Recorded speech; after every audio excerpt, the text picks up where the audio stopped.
Welcome dear rockers, कैसे हो आप सभी। तो आप सभी ने कांतारा तो देखी होगी, लेकिन आज जिस मूवी को हम एक्सप्लेन करने वाले हैं उस मूवी के अंदर कांतारा की शुरुआत आखिर हुई कैसे वो दिखाया गया है। जी हाँ दोस्तों, मूवी कांतारा का प्रीक्वल है। अगर आप कांतारा नहीं देखे हो अभी तक तो फिक्र करने वाली कोई बात नहीं, ये मूवी तब भी आपको समझ में आ जाएगी। तो कहानी की शुरुआत में हजारों साल पहले का सीन दिखाया जाता है, जहाँ हम देखते हैं कि भगवान ने पंजुर्ली देव और गुलिका देव को धरती पर एक जंगल में भेजा है, और जिस जंगल में ये आए हैं ना, वहीं इन्होंने अपना जीवन बिताया, और उन दोनों की वजह से ही उस जंगल का नाम पड़ा। दोस्तों, पंजुर्ली देव के बारे में बात करें तो ये जंगली सुअर है। ऐसा माना जाता है कि ये जंगल की रक्षा करते हैं। अगर कोई जंगल को नुकसान पहुंचाता है तो उन्हें सजा देते हैं ये। और गुलिका देव एक ऐसी स्पिरिट होती है जिसे इंसाफ का सिंबल कह सकते हैं। गलत लोगों को उनके पापों की सजा देने का काम गुलिका देव का होता है। अब दोस्तों, जहाँ पर कांतारा जंगल है ना, उसी के बगल में मौजूद है कदम्ब राज्य, जिसका राजा है विजेंद्र। विजेंद्र एक बहुत ही गुस्से वाला राजा है। वो किसी पर दया नहीं दिखाता। जो उसको चाहिए किसी भी हाल में वो उसे हासिल करके रहता है, चाहे इसके लिए उसे किसी की जान भी क्यों ना लेनी पड़े। गरीब लोगों पर जुल्म करना तो उसका शौक है जैसे। ऐसे ही दोस्तों, एक दिन विजेंद्र जब नदी में नहा रहा होता है ना, तभी उसको नदी के किनारे एक बूढ़ा आदमी मछलियां पकड़ते हुए दिखाई देता है। विजेंद्र को अच्छा नहीं लगता कि ये मेरी परमिशन के बगैर मछलियां क्यों पकड़ रहा है, इसलिए वो अपने सिपाहियों से उस बूढ़े आदमी को मारने का आदेश दे देता है। लेकिन दोस्तों, जैसे सिपाही उसको मारने वाले होते हैं ना, बूढ़े के जेब से कुछ अजीब मसाले गिरने लग जाते हैं। विजेंद्र ये देखकर हैरान रह जाता है। उसको वो मसाले बड़े कमाल के लगते हैं, इसीलिए वो उससे कहता है कि ये मसाले तुझे मिले कहाँ से। जिस पर वो बूढ़ा आदमी कहता है कि मैं कांतारा जंगल में रहता हूँ और ये सारे मसाले मुझे वहीं जंगल से मिले हैं। ये सुनकर विजेंद्र की उत्सुकता उस जंगल में जाने की बढ़ जाती है। हालांकि उसकी नजर हमेशा कांतारा पर रहती तो थी, लेकिन वो ये सोचकर उस जंगल में ध्यान नहीं देता था कि वहाँ क्या ही मिलेगा। पर जब उसको पता चला कि कांतारा के अंदर ऐसे मसाले हैं तो और भी कमाल की चीजें होंगी वहाँ पे, इसीलिए वो फैसला करता है कि वो कांतारा जंगल जाएगा, जरा भी देरी इसके लिए नहीं करेगा। और फिर विजेंद्र अपने बेटे राजशेखर के साथ सिपाहियों की सेना लेकर पहुंच जाता है वहाँ कांतारा। पर अंदर कदम रखते ही उसको पंजुर्ली देव की स्पिरिट नजर आती है। वो उसको चेतावनी देते हैं कि तुम और अंदर नहीं जा सकते, खैर चाहते हो तो यहीं से वापस लौट जाओ। पर विजेंद्र मानने वाला नहीं था। जैसे ही वो थोड़ा आगे बढ़ता, वहाँ बहुत सारे जंगली सांड आकर सभी सिपाहियों को कुचलकर मार डालते। विजेंद्र ये देखकर हैरान रह जाता, लेकिन फिर भी वो रुकता नहीं और खुद अकेले अंदर चला जाता है। और तब मजबूरन पंजुर्ली देव को सामने आना पड़ जाता है दोस्तों, जो सीधे विजेंद्र पर हमला करके उसकी जान ले लेते हैं। पर राजशेखर इन हमलों से बच जाता है। वो ठहरा तो एक छोटा बच्चा ही है। वो अपनी जान बचाकर वहाँ से भागने लगता है, लेकिन काफी दूर तक भागने के बाद उसकी हिम्मत जवाब दे जाती है और वो एक जगह गिरकर हो जाता है बेहोश। पर तब वहाँ कांतारा में रहने वाले आदिवासी लोग आते हैं। वो राजशेखर को बेहोश देखकर उसको अपने साथ लेके जाते हैं, उसका इलाज करते हैं और उसको बिल्कुल भी तकलीफ न हो इस तरह से सारा काम करते हैं, जिससे दोस्तों हमें पता चलता है कि ये आदिवासी बहुत ही अच्छे दिल के लोग हैं। जब राजशेखर बिल्कुल ठीक हो जाता है तो ये आदिवासी खुद उसको उसके राज्य लेके जाते हैं, और उनकी इस दरियादिली को देखकर राजशेखर बड़ा खुश होता है और उन आदिवासियों से दोस्ती कर लेता है। वो हर तरह से उनकी मदद करता है ताकि जिस तरह की जिंदगी वो गुजार रहे हैं उनको उससे आराम मिल सके, मतलब थोड़ा बढ़िया लाइफस्टाइल हो जाए उनका। ये सारे आदिवासी पुंजली देव और गुलिका देव की पूजा करते हैं, क्योंकि इस जंगल में उन्हें वो देव ही हर खतरों से बचाते हैं। ऐसे ही दोस्तों, एक दिन उन आदिवासियों में से एक महिला जब कुएं के पास से गुजर रही होती है, तभी उसे किसी बच्चे के रोने की आवाज सुनाई देती है। और वो जब उस कुएं में झांक कर देखती है, ओह, तो ये देखकर दंग रह जाती है कि कुएं के अंदर एक छोटा बच्चा मौजूद है। हालांकि वो कुआं सूखा होता है, इसलिए बच्चे को कुछ नहीं हुआ होता, और कुछ होने वाली चीज होती भी तो वहाँ मौजूद शेर उसको खत्म कर देता। जी हाँ दोस्तों, कुएं के अंदर एक बहुत ही बड़ा और खतरनाक शेर होता है जो उस बच्चे की रक्षा कर रहा है। ये देखकर सभी लोग फिर से दंग रह जाते हैं कि जरूर ये कोई मामूली बच्चा तो नहीं है, इसे भगवान ने भेजा है, क्योंकि कोई भी आदिवासी उस बच्चे को नहीं पहचानता था कि आखिर ये किसका बच्चा है, मतलब किसी को नहीं पता।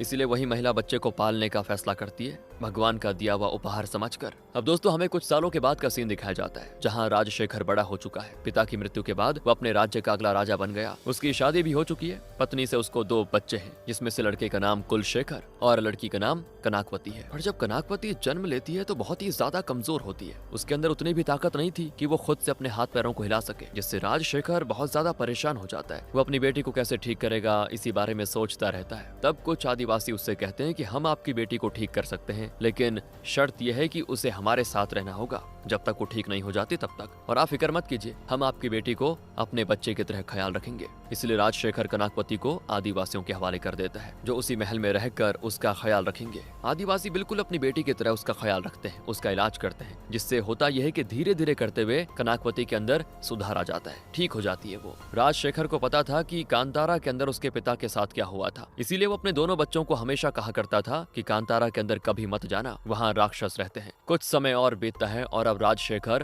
कुलशेखर को अगला राजा बना देता है। राज्य की सारी जिम्मेदारियां कुलशेखर पर आ चुकी थी। ये होते कुलशेखर फैसला करता है कि वो सबसे पहले कांतारा जाकर शिकार करेगा। तो वो अपने कुछ दोस्तों और ढेर सारे सिपाहियों को लेकर कांतारा के अंदर पहुंच जाता है और यहाँ कर वो सबसे पहले एक बंदर और हिरन का शिकार कर लेता है। पर उनकी लाश उठाने से पहले ही वो लाश कोई घसीटकर अपने साथ जंगल में लेके जाता है। इसके बाद शुरू होता है दोस्तों मौत का खेल। अचानक से कोई कुलशेखर और उसके सभी साथियों पे हमला शुरू कर देता है। देखते देखते कई सारे लोग मारे जाते हैं और तब एंट्री होती है बर्मी नाम के बंदे की, जिसने अपने आदिवासी साथियों के साथ मिलकर इन पे हमला किया था। दोस्तों ये बर्मी कोई और नहीं बल्कि वही बच्चा है जो उस महिला को कुएं से मिला था। हट्टा कट्टा इंसान जिसके सामने टिक पाना बड़ा मुश्किल, और वो जंगल की हिफाजत करता है। जंगल में आने वाले सभी को भगाने का काम बर्मी का होता है। वो जल्दी से किसी पर हाथ नहीं उठाता, लेकिन आज जानवरों का शिकार होने की वजह से उसने कुलशेखर के सिपाहियों को जान से मार डाला। पर तब तक कुलशेखर और उसके दोस्त वहाँ से भाग निकलने में सफल हो जाते हैं। बर्मी मरे हुए जानवरों और सिपाहियों की लाश को लेकर गाँव आ जाता है, लेकिन तभी दोस्तों एक सिपाही जो कि अभी तक जिंदा था वो होश में आ जाता है। सभी आदिवासी उसे कहते हैं कि तुम हो कौन और आखिर यहाँ पर क्यों आए थे। तो वो सिपाही कहता है कि कांतारा के बाहर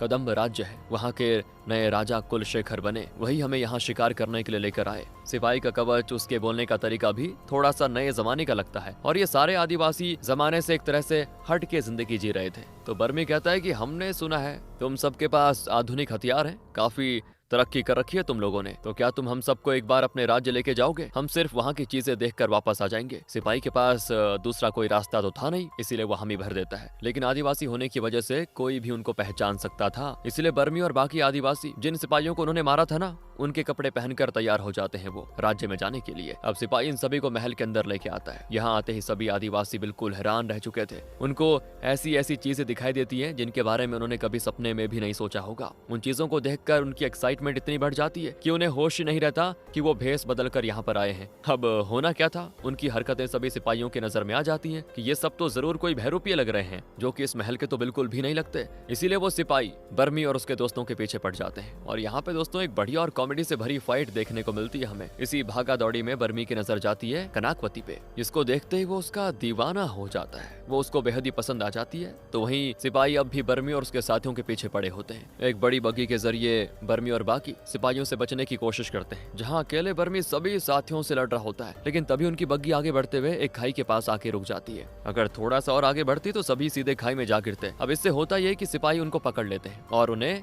दरबार में पेश किया जाता है। कुलशेखर बर्मी से कहता है कि तुम लोग हो कौन और कहाँ से आए हो? तो बर्मी उसको सारी बातें बताता है कि हम कांतारा से आए हैं। ये सुनकर सारे लोग घबरा जाते हैं, क्योंकि राजशेखर के कहे के मुताबिक कांतारा में राक्षस रहा करते हैं। तो सभी को लगता है कि ये सारे इंसान नहीं शैतान है, इसीलिए कुलशेखर तुरंत सभी को जान से मारने का आदेश दे देता है। पर तभी राजशेखर ऐसा करने से मना कर देता है, क्योंकि कांतारा के लोगों ने उसका हमेशा से साथ दिया था। वो कहता है कि सभी को सुरक्षित वापस कांतारा भेज दिया जाए। लेकिन जितना अच्छा राजशेखर था, कुलशेखर ऐसा नहीं था। वो कहता है कि ठीक है, हम इन्हें मारेंगे नहीं, लेकिन इन्हें बेच जरूर देंगे। बंदरगाह के पास अरब से कई लोग व्यापार करने आते हैं, वो अच्छी कीमत दे देंगे इनकी और इन्हें अपना गुलाम बनाकर रखेंगे। अब राजशेखर तो पावर में था नहीं, इसीलिए वो ज्यादा कुछ नहीं कर पाता। तो बर्मी और उसके सारे साथियों को जेल में बंद कर दिया जाता है ताकि उनको बेचा जा सके। लेकिन कुलशेखर ने जिस आदमी को इन्हें बेचने की जिम्मेदारी दी थी, उस आदमी को नशा करने का बहुत ज्यादा शौक था। सारा टाइम वो बस नशा ही करता रहता था। और बर्मी के पास कांतारा में उगने वाला तंबाकू होता है, जो कि बहुत ही हार्ड है। बर्मी वो उसको दे देता है और जिससे वो आदमी दोस्तों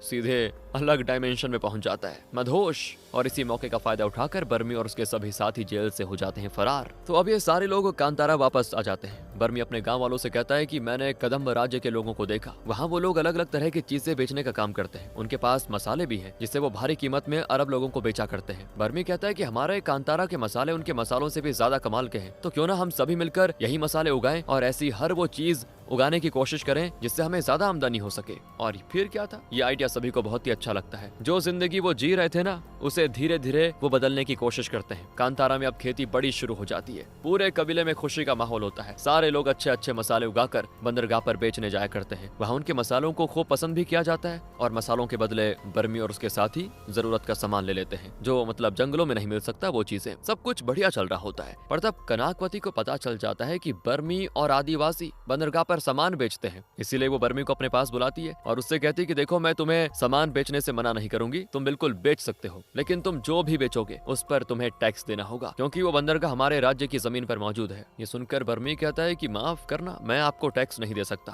क्योंकि इंसान कितना भी धनवान क्यों ना बन जाए, ये जमीन, हवा, पानी, आसमान वो कभी खरीद नहीं सकता। जब इंसान वो चीज खरीद ही नहीं सकता तो उन चीजों के बदले दूसरों से टैक्स भी नहीं ले सकता। ये सुनकर कनकवती हैरान रह जाती है, क्योंकि आज तक कभी किसी ने इस तरह से उससे बातें नहीं की थी। बर्मी का पॉजिटिव एटीट्यूड देखकर उसको बड़ा अच्छा लगता है, इसीलिए वो भी बर्मी को धीरे धीरे पसंद करने लग जाती है। बर्मी भी उसको पसंद करता था, लेकिन उसको ये पता नहीं था कि वो ठहरा एक मामूली आदिवासी और कहाँ वो कनकवती एक राजकुमारी। इससे बाकियों को उन दोनों का साथ रहना बिल्कुल अच्छा नहीं लगेगा, इसीलिए वो हमेशा कनकवती को खुद से दूर करने की कोशिश करता रहता है। धीरे धीरे करते हुए कांतारा के सारे मसाले खत्म होने लग जाते हैं, और अगर अब मसाले चाहिए तो कांतारा के घिरे हुए जंगल वाले हिस्से में जाना होगा। तो बर्मी कुछ आदिवासियों को लेकर जंगल में चला जाता है, लेकिन जैसे ये लोग थोड़ी दूर आते हैं वहाँ वही शेर आ जाता है, जिसको देखकर तो एक पल के लिए बर्मी डर जाता है, लेकिन शेर उसे कुछ नहीं करता दोस्तों। पर बर्मी के लिए मुसीबत तो अब शुरू हुई थी, क्योंकि अचानक से वहाँ कुछ दूसरे आदिवासी आ जाते हैं, जो बर्मी को नहीं पता था कि ये कितने खतरनाक है। और अभी जो ये आदिवासी आए हैं ये दूसरे आदिवासियों से सख्त नफरत करते हैं, इनको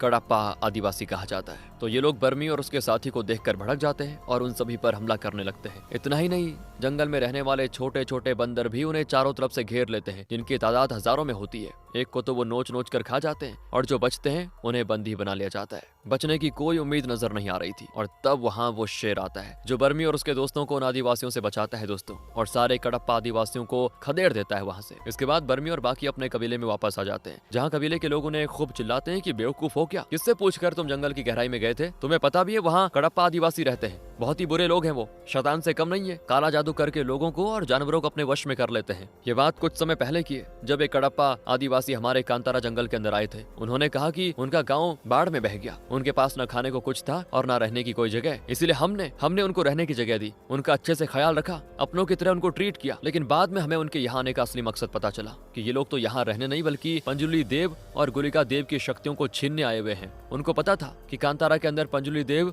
और गुलिका देव की शक्तियां मौजूद हैं, और हम सब भी देवी देवताओं पर विश्वास करने वाले लोग हैं, इसलिए वो लोग यहाँ आए, हमें बेवकूफ बनाया, और वो शैतानों पर विश्वास करते हैं। उन्होंने काले जादू की मदद से हमारे कांतारा के कई सारे जानवरों को मार डाला, और फिर कांतारा पवित्र से भूतिया होने लगा था। लेकिन तब उस शेर ने सभी कड़प्पा आदिवासियों को भगाया, और कई सारों को तो उसने मार भी डाला। बचे कुछ कड़प्पा आदिवासी जंगल की उस गहराई में जाकर छुप गए, और अब कोई भी वहाँ जाता है ना तो वो उस इंसान को जिंदा नहीं छोड़ते। और आखिर ऐसी जगह पे जाकर तुम लोगों ने अपने ही लोगों की जान खतरे में कैसे डाल दी बताओ? वहाँ जाने का अंजाम देख लिया ना तुमने, हमारा एक साथी मारा गया बताओ। बर्मी ये सुनकर हैरान रह जाता है, क्योंकि उसको इन कड़प्पा आदिवासी के बारे में कुछ पता नहीं था आज तक। दूसरी तरफ कुलशेखर को पता चल जाता है कि बर्मी और उसके लोग बंदरगाह पर व्यापार कर रहे हैं, वो भी बिना टैक्स के, और ये काम कनकवती की सहमति से हो रहा है। इस चीज से वो काफी ज्यादा गुस्सा हो जाता है। वो कनकवती पर खूब चिल्लाता भी है कि आखिर जिनको मैंने बेचने का आदेश दिया था तुम उन पर ही दया दिखा रही हो। कुलशेखर फैसला करता है कि पूरे के पूरे आदिवासियों को मार दिया जाएगा, और कांतारा को कुलशेखर अपनी मुट्ठी में ले लेगा। जाहिर सी बात थी दोस्तों, राजशेखर ये करने से इनकार कर देता है, यानी कि कुलशेखर का बाप, कि बेटा तुम ऐसा कुछ नहीं करोगे। पर कुलशेखर कहाँ सुनने वाला था। वो अपने ही पिता के खाने में कुछ ऐसी दवा मिला देता है जिससे कुछ दिनों तक उनको होश ही नहीं आएगा। इसके बाद तो कुलशेखर अपनी मर्जी से जो उसके मन में आता वो करता, सेना तैयार करता ताकि कांतारा पर कब्जा कर सके। और ये सारे लोग रात होते ही कांतारा की ओर निकल पड़ते हैं। कांतारा पहुंचते ही कुलशेखर और उसके साथी पूरे कबीले पे हमला करके वहाँ आग लगाना शुरू कर देते हैं। कबीले के जो लोग बचाव के लिए आते हैं तो उनको भी बेरहमी से मारा जाता है। जवान, बच्चे, बूढ़े, महिला, किसी को भी नहीं बख्शा जाता। सभी के सभी को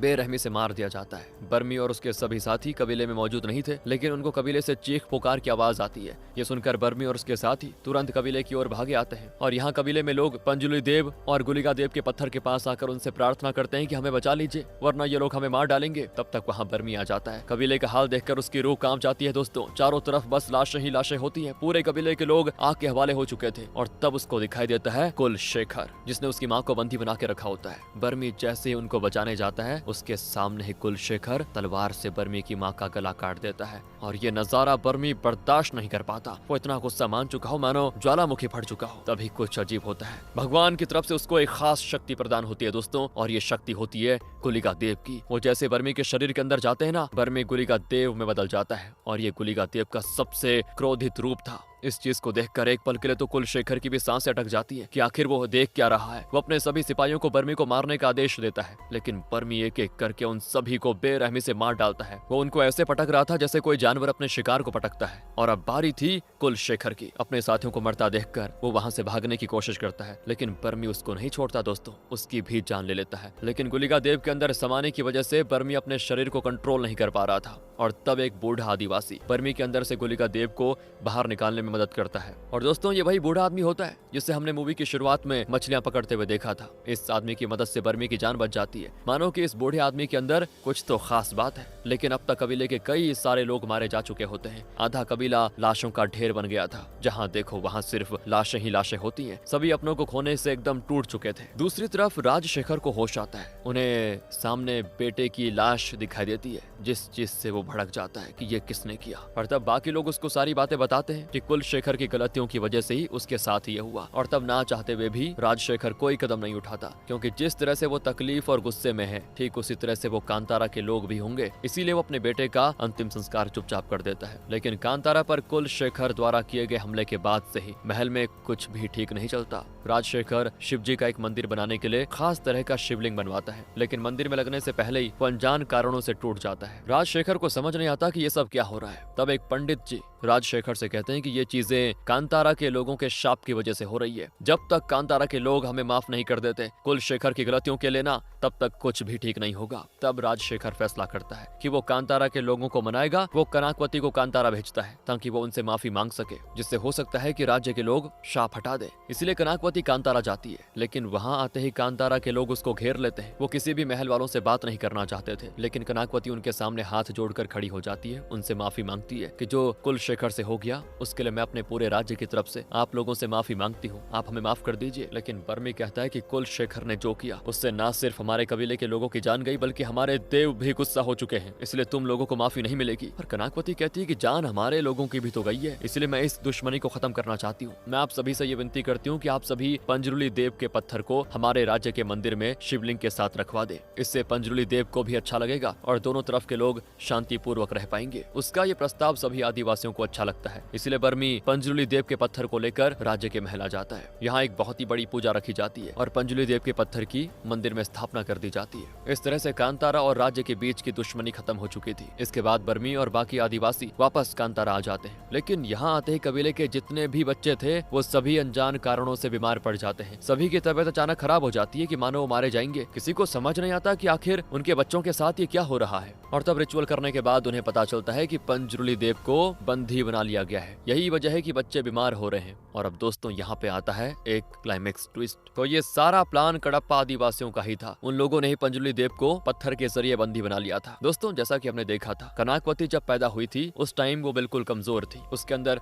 जरा भी ताकत नहीं थी। तब कुछ आदिवासियों ने उसको अपने बच्चे की तरह पाला और अपना दूध पिला दिया, उसको बड़ा किया। तो ये आदिवासी वही कडप्पा आदिवासी थे जो पंजरुली देव की शक्तियों को हासिल करना चाह रहे थे। जैसे जैसे कनाकवती बड़ी हुई, उन आदिवासियों ने उसके मन में ये बात डाल दी कि तुम्हें हमारी मदद करनी है, किसी भी हाल में हमें पंजरुली देव का पत्थर हासिल करना होगा। इसलिए कनाकवती ने कांतारा आकर सभी लोगों को अपनी बातों में बहलाया, ताकि उसकी बातों में आकर ये कांतारा वाले पंजरुली देव के पत्थर को महल में ले आए। और जैसे ही ये हुआ, कडप्पा आदिवासियों ने अपने खेल खेलने शुरू कर दिए। इन सभी चीजों में राजशेखर भी शामिल था। उसको भी कडप्पा आदिवासियों ने अपनी बातों में बहलाकर उसका मन बदल लिया था कि वो कबीले के आदिवासी बुरे लोग हैं, सिर्फ हम अच्छे हैं। ये उसके दिमाग में बैठ गया था। दोस्तों अब ये बातें जानकर बर्मी और सारे कबीले के लोग भड़क जाते हैं कि हम कदम राज्य को अब छोड़ेंगे नहीं। बर्मी को काफी बुरा लग जाता है कि जिस कनाकवती पर उसने इतना भरोसा किया वही सबसे घटिया निकली। उन राज्य वालों ने पंजरुली देव को कैद करके हमारे कबीले के कितने ही बच्चों को मार डाला, इसीलिए मैं उनमें से किसी को भी जिंदा नहीं छोड़ूंगा। और फिर वो अपने पूरे कबीले वालों को तैयार करता है ताकि सभी राज्य पर हमला कर सके। पूरे का पूरा कबीला हथियार लेकर राज्य तक पहुंच जाता है दोस्तों। और इधर राज्य के अंदर कनाकवती सिंहासन पर बैठ चुकी थी, क्योंकि अब सबसे ज्यादा ताकत उसी के पास है, कडप्पा आदिवासियों की।